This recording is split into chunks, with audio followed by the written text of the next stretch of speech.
Hello, I'm Larry.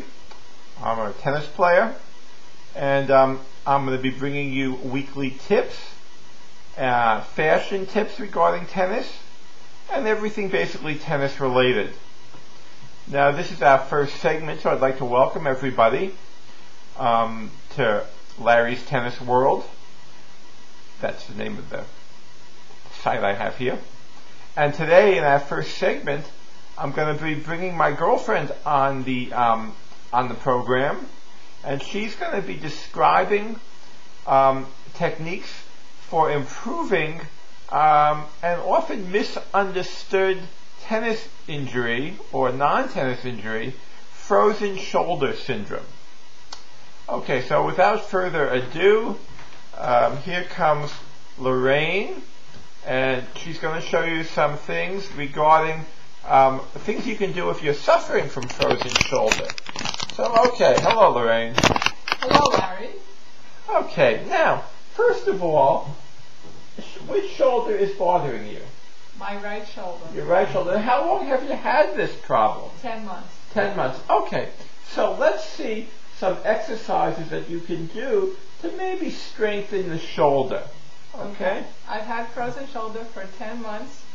I went through the 3 stages. Okay. I'm now in the thawing out stage, because in the first 2 stages, when it's freezing and you're in constant pain, you don't want to do any of these exercises. So that you haven't played tennis in how long? I haven't played tennis in 10 months. 10 months, okay. So this is an interesting problem because it's really curtailing her ability to play a sport she loves, that we all love.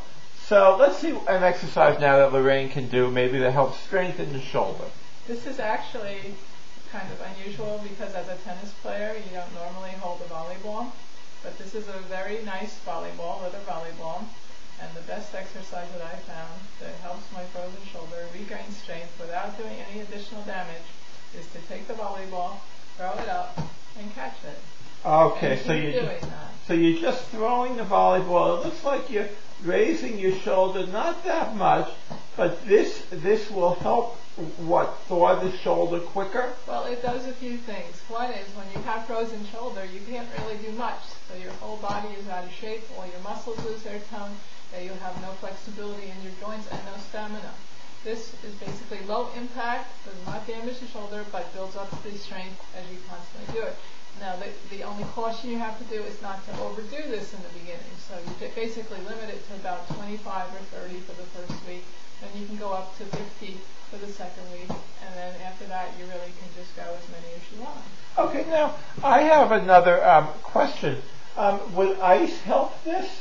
Ice helps in the early stages when you have pain. But at this point, there is no pain. It's just tremendous stiffness.